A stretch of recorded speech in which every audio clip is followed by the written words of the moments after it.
Good morning అండి. మన రాజకీయాలు ఏ స్థాయికి దిగజారాయో తెలుసుకోవాలంటే ఒక మచ్చు తునక నిన్న జరిగిన ఘటన అండి. ఏమిటి ఘటన? ముఖ్యమంత్రి జగన్మోహన్ రెడ్డి గారి మీద జరిగినటువంటి ఒక దాడి అంటే ఇది ప్రాణానికి ముప్పు కలిగించేటువంటి దాడి కాదు. ఒక ఆకతాయి విసిరిన రాయి తగిలిన దెబ్బ. ఎక్కడ జరిగింది ఇది?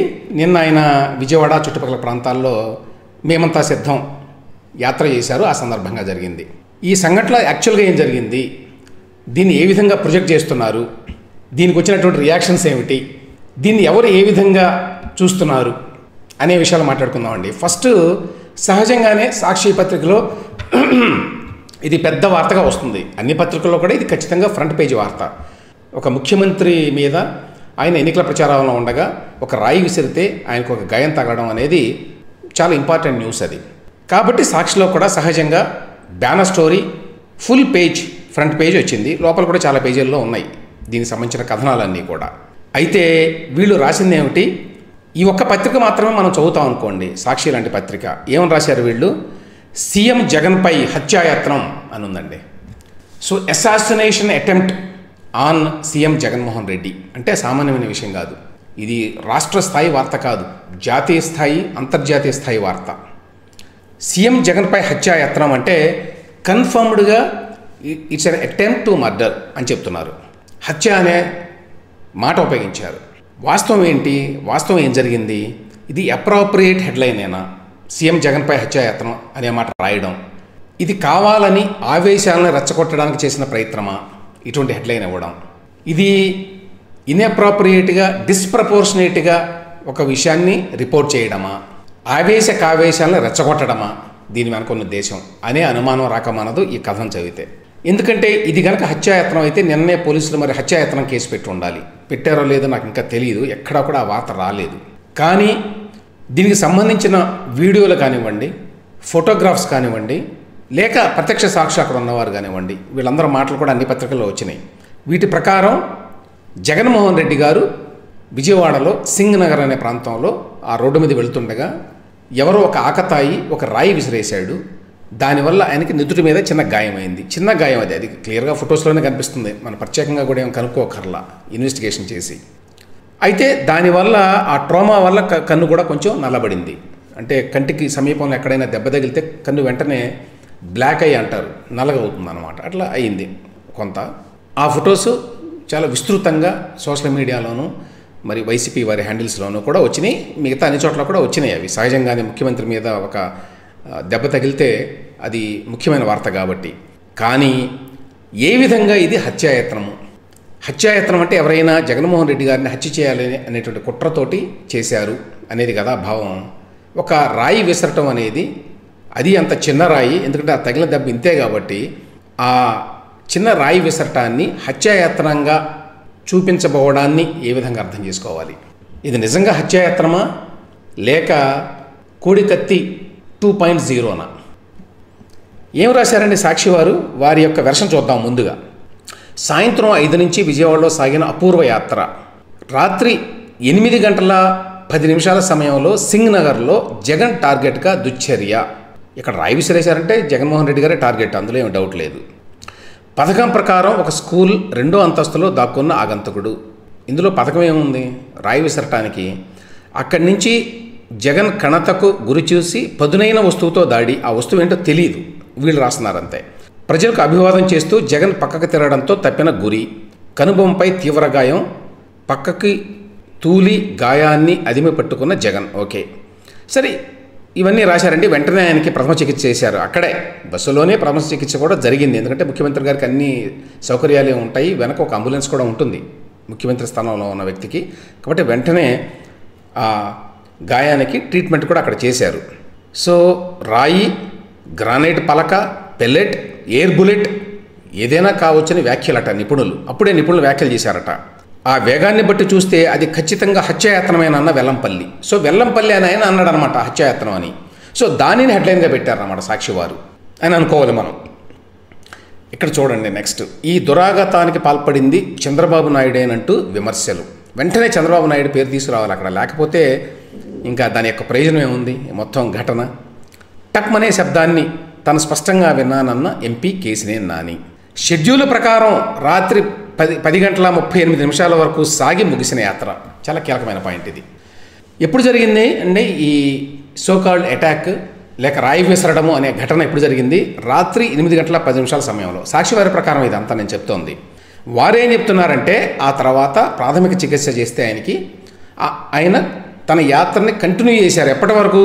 10:38 వరకు. అంటే 2:18 తర్వాత కూడా కొనసాగించారు ఆయన జగన్మోహన్ రెడ్డి గారు. కాబట్టి ఆ గాయం యొక్క తీవ్రత ఏమిటి అనేది మనకు అర్థమవుతోంది. అనంతరం నేరుగా ప్రభుత్వ ఆసుపత్రికి వెళ్ళిన ముఖ్యమంత్రి వైఎస్ జగన్. ఆ తర్వాత 10:38 తర్వాత జగన్మోహన్ రెడ్డి గారు ప్రభుత్వ ఆసుపత్రికి వెళ్ళారట.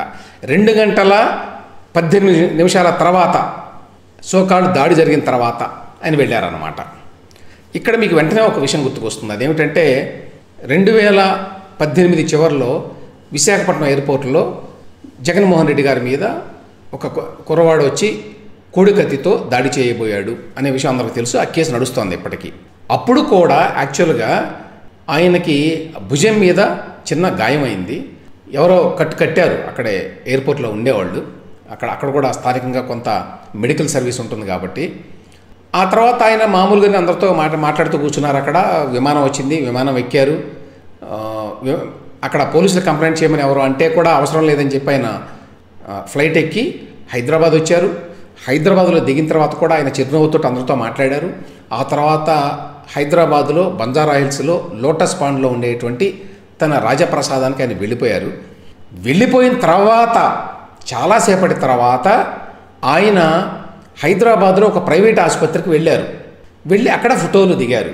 అక్కడ వారు ట్రీట్మెంట్ ఇచ్చినట్టు, అక్కడ హాస్పిటల్లో పడుకోబెట్టినట్టు, చేతికి పెద్ద కట్టు కట్టినట్టు ఇవన్నీ కూడా మనం చూసాం ఆ రోజున. ఆ హాస్పిటల్ ఎవరైతే నడుపుతారో ఒక రెడ్డి గారు, ఆ తర్వాత ఆయన ఇప్పుడు జగన్మోహన్ రెడ్డి గారి గవర్నమెంట్లో ఆయనకు ఒక నామినేటెడ్ పదవి ఉన్నది, పెద్ద పదవి. సో అప్పుడు కూడా ఆయన ఆ కోడికత్తి ఘటన జరిగిన వెంటనే మామూలుగానే ఉన్నారు, చిరునవ్వుతోనే ఉన్నారు, అందరితో మాట్లాడుతూనే ఉన్నారు. ఇదేమీ పెద్ద ఘటన కాదు అన్నట్టుగానే ఫ్లైట్ ఎక్కారు, హైదరాబాద్ వెళ్ళారు, అన్నీ చేశారు. అదేవిధంగా ఇప్పుడు కూడా సింగనగర్లో విజయవాడలో రాత్రి 8:10 ఈ ఘటన జరిగితే ఆయన తన యొక్క యాత్రని కంటిన్యూ చేశారు. ఎంతసేపు కంటిన్యూ చేశారు? 2:18 పాటు. ఆ తర్వాత మరి సెకండ్ థాట్స్ ఏమొచ్చినాయో ఎవరు మరి అడ్వైజర్స్ ఉంటారు కదా, లాస్ట్ టైం కూడా ఇచ్చారు అడ్వైజర్స్ అట్లానే. ఆ ప్రకారం వారు ప్రభుత్వ ఆసుపత్రికి వెళ్ళారు. అక్కడ వారు మళ్ళీ ట్రీట్మెంట్ చేసి అది కూడా వార్తగా వేశారు. ఏమని? లోకల్ ఎనస్థీషియా ఇచ్చారట. ఆ గాయాన్ని చూడొచ్చండి అందరూ, ఇదేమి సీక్రెట్ ఏం లేదు కదా. ఈ గాయానికి లోకల్ ఎనస్థీషియా ఇచ్చి 1-2 కుట్లు కూడా వేశారట. ఆ తర్వాత వారు అక్కడ ఉన్నటువంటి స్టాఫ్తో ఫోటోలు కూడా దిగి తర్వాత వెళ్ళిపోయి విశ్రాంతి తీసుకోవాలి అని చెప్పి డాక్టర్లు చెప్పారు. కాబట్టి ఇవాళ ఆయన పర్యటన కొనసాగదు అని చెప్పి కూడా సమాచారం వచ్చింది. సో ఇందులో ఎక్కడ మీకు హత్యాయత్నం అనేటువంటి భావన కలిగింది మొత్తం వ్యవహారంలో? హత్యాయత్నం జరిగితే ఏమీ లేనట్టుగా మామూలుగానే మళ్ళీ కంటిన్యూ అవుతారా? అలా కంటిన్యూ అవ్వడం ద్వారా జగన్మోహన్ రెడ్డి గారు చాలా ధైర్యవంతుడు, దేనికి చెక్కు చెదరడు అని మనం భావించాలా? లేదు, ఇది చాలా చిన్న గాయం, ఇట్లాంటివి సహజంగా జరుగుతుంటాయి, ఎస్పెషల్లీ మనకున్నటువంటి ఎన్నికల వాతావరణంలో. తర్వాత ఎంత భారీ ఎత్తున ఈ దండలు వేయించుకోవటం, ఇట్లాంటివి బజార్లలో అంతమంది జనం మధ్య వెళ్ళడం లాంటివి జరిగినప్పుడు చిన్నవి ఘటనలు జరుగుతూ ఉంటాయి, ఇబ్బంది కలిగించేటువంటి ఘటనలు నాయకులకి. అట్లా చూడాలా? లేదు, పకడ్బందీగా ఒక పథకం ప్రకారం కుట్ర పన్ని చంద్రబాబు నాయుడు, తెలుగుదేశం పార్టీ వాళ్ళు అందరూ కలిసి ఒక ఆగంతకుడిని అక్కడ స్కూల్లో 2వ అంతస్తులో పథకం ప్రకారమే స్కూల్ 2వ అంతస్తులో ఉన్నాడు ఆగంతకుడు అని చెప్పారు. ఈయన మీద హత్యాయత్నం చేయబోయారు అని అనుకోవాలా? తర్వాత లోపల పేజీలో కూడా చాలా భారీ ఎత్తున వేశారండి జగన్పై హత్యాయత్నం అని. ఇందులో చాలా గమ్మత్తైనవి ఉన్నాయి. ముందస్తు కుట్ర పక్కా ప్రణాళికతోనే అని బల్లగుద్ది చెప్పారు సాక్షి వారు. ఎయిర్ గన్ వినియోగించారా అనేటువంటి అనుమానాన్ని వ్యక్తం చేశారు. చంద్రబాబు లోకేష్ల ప్రోద్బలంతోనే అనేటువంటి సబ్ హెడింగ్ పెట్టారు.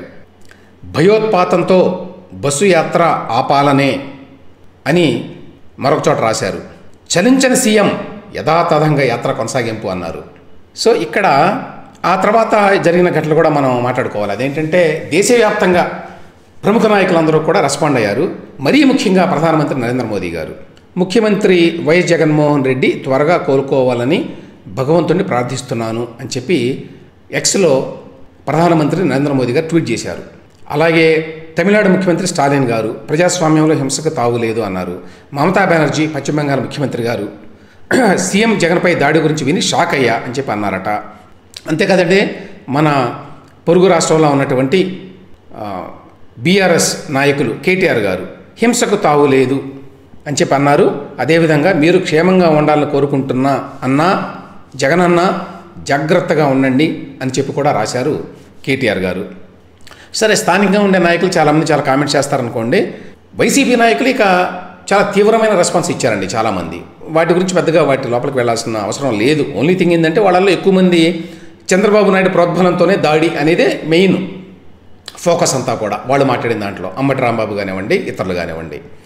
అయితే చెప్పుకోదగ్గవి రెండు ఇక్కడ రియాక్షన్స్ ఏమిటంటే, ఒకటి చంద్రబాబు నాయుడు గారిది.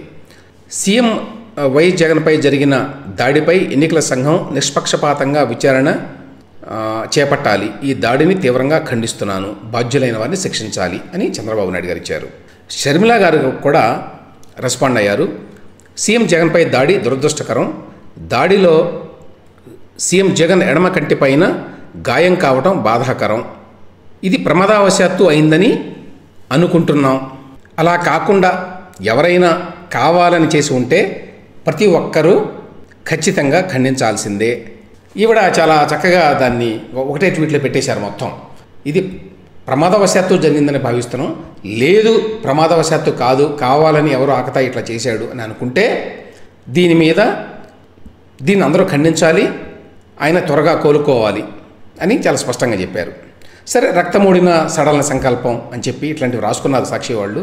అన్నిటికంటే ముఖ్యం ఏంటంటే ఇది కూటమి కుట్రే అని చెప్పి కేసీఆర్ నాని ఇట్లాంటి వైకాపా నాయకులంతా కూడా చేసినటువంటి ఎలిగేషన్స్ ఏవైతే ఉన్నాయో వాటన్నింటినీ చెప్పారు. ఇక మిగతా పత్రికల్లో ఎట్లా వచ్చింది, జగన్ పైకి రాళ్ళు అని చెప్పి ఆంధ్రజ్యోతిలో, ఈనాడులో, వీటిలో కూడా వార్త వచ్చింది. అయితే వీళ్ళు రాసిన దాని ప్రకారం చాలా క్లియర్గా వీళ్ళు ఏం రాశారంటే, శనివారం రాత్రి విజయవాడ సింగనగర్లో యాత్ర సాగుతుండగా ఆగంతకులు ఆయన పైకి 2 రాళ్లు విసిరారు అని చెప్తున్నారు ఆంధ్రజ్యోతి వాళ్ళు. యాక్చువల్గా సాక్షిలో లేదండి 2 రాళ్ళు అని, అక్కడ ఒకటే రాయి విసిరినట్టుగా ఉన్నది. దీంతో బస్సుపై నిలబడి ప్రజలకు అభివాదం చేస్తున్న జగన్ ఎడమ కంటికి పైభాగాన నుదుటిపై స్వల్ప గాయమైంది. ఆ వెంటనే బస్సులోకి వెళ్ళిన జగన్కు కొద్దిసేపు బస్సు నుంచే ప్రజలకు అభివాదం చేసిన జగన్ తరువాతి సెంటర్లో మళ్ళీ బస్సు పైకెక్కి యథావిధిగా ప్రజలకు అభివాదం చేస్తూ ముందుకు సాగారు. యాత్ర గన్నవరం నియోజకవర్గ పరిధిలోకి ప్రవేశించగానే బస్సు ఎక్కిన వైసీపీ లోక్సభ అభ్యర్థి డాక్టర్ సింహాద్రి చంద్రశేఖర్ మరోసారి జగన్ గాయాన్ని శుభ్రపరిచి ఇంకోసారి ప్లాస్టర్ వేశారు. ఆ విజువల్స్ కూడా వచ్చినాయండి. ఎందుకంటే లోపల లైట్ వేసి బస్సులో కూర్చుంటే అది అందరికి కనిపించే విధంగా ఉంది. బయట నుంచి ఫోన్లో తీసిన విజువల్స్ కూడా వచ్చినాయి. అంటే అందుకు అనుగుణంగానే చక్కగా అది సెట్ చేసినట్టుగా మనకు అర్థమవుతుంది. ఆ తర్వాత విజయవాడ పరిధి దాటి గన్నవరం మండలం కేసరపల్లి వరకు యాత్ర కొనసాగింది. ఆయన అక్కడ రాత్రి బస్ చేశారు అని చెప్పి కూడా తర్వాత ఆ డీటెయిల్స్ కూడా అన్నీ రాశారు.